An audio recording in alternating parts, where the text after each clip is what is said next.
letu la kufanya mkutano hapa kwenye nchi ni kwa ajili ya kutangaza Injili, habari njema ya wokovu wa Yesu Kristo.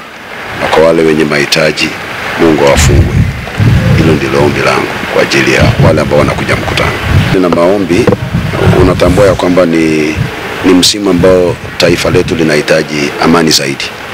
Ni msimu ambao tunaelekea katika uchaguzi. Tunatamani tuombe nchi yetu ipitie hali hii kwa amani na Tanzania ibakie vile ambavyo imekuwa ikijulikana kwamba ni nchi ya amani. Mambo haya mawili kwa ajili ya wale wa kuokoka, kupona na kukombolewa, na pia kuombea nchi yetu katika msimu huu wa uchaguzi.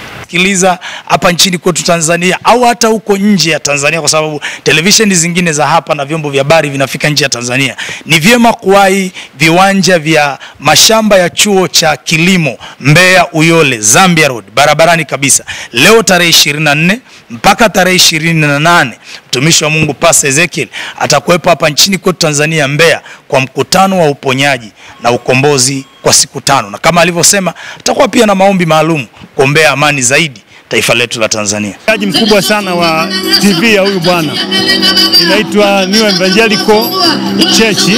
Huwa naangalia watu mbalimbali wanapojieleza matatizo yao na manufaa wanayopata kutokana na maombi anayoombea mpaka wanapona. Kwa ni kitu ambacho kimenisukuma mpaka nimefika hapa ili matatizo yangu nilionayo yaweze kupata suluhu, niwe na amani duniani katika maisha yangu. Kwenye afya, kwenye familia yangu na ndugu zangu,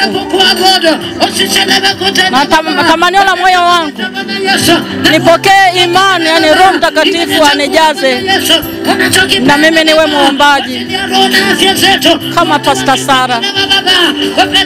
Amina. Licha nisukuma leo kuja kwenye mkutano wa Pastor Ezekiel ni kwamba kitu cha kwanza nampenda.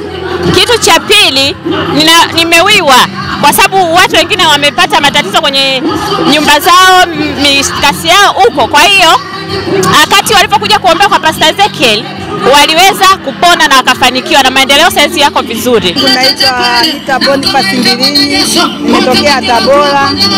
Kwa kweli namwangalia Ezekiel kwenye TV, kwenye channel yake ile.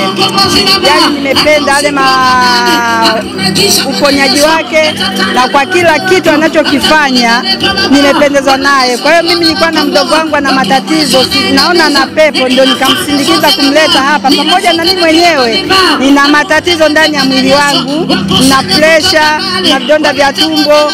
Kwa kweli naomba Mwenyezi Mungu aweze kunisaidia niweze kupona.